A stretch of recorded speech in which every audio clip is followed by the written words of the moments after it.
بل هو قرآن مجيد في لوح محفوظ। পাঁচটা প্রশ্নের জবাব দেওয়া ছাড়া এই হাসরের ময়দানে যেমনে দাঁড়ায় রয়েছে এমনি দাঁড়ায় থাকো, কোনো নড়াচড়া নেই। আবু বারজাক আল আসলামী রাদিয়াল্লাহু তাআলা বর্ণনা করেন, জামিআত তিরমিজির হাদিস, আল্লাহ রাসূল সাল্লাল্লাহু আলাইহি ওয়াসাল্লাম বলেন, ইবনে আদমের বনি আদমের দুই পা আল্লাহ রাব্বুল আলামিন নড়াচড়া করতে দিবেন না, যেমনে দাঁড়ায় রয়েছে এমনি দাঁড়ায় থাকো। আল্লাহ পাক প্রশ্ন করবেন, তোমার একটা আমি হায়াত দিছিলাম 40 বছর, 50 বছর, 70 বছর, 80 বছর, 90 বছরের একটা হায়াত, ওই হায়াতটা, ওই বয়সটা তুমি কেমনে অতিবাহিত করছো এটার হিসাব দিয়ে যাও। তোমাকে এই হায়াতের ভিতরে একটা যৌবন কাল দিয়েছিলাম, এই যৌবন কালটা তুমি কেমনে অতিবাহিত করছো হিসাব দিয়ে যাও। তোমারে আমি আল্লাহ কিছু এলেম দিছিলাম, জ্ঞান দিছিলাম, ওই জ্ঞানটা কি কাজে লাগাইছো হিসাব দিয়ে যাও।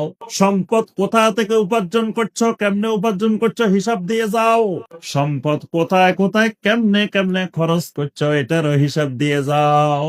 দাঁড়ানো আছে কোন অবস্থায়? খালি পায়ে, কাপড় চোপড় বিহীন অবস্থায়, খতনা বিহীন অবস্থায়, হতভম্ব অবস্থায়, পাগল নেশাগ্রস্ত লোকের মতো অবস্থায়, কঠিন এক ভীতিকর পরিবেশের মধ্যে আল্লাহ রাব্বুল আলামিনের পক্ষ থেকে 5টা প্রশ্ন, এটার উত্তর দিয়ে যাও। এটার নাম হলো হাসরের ময়দান।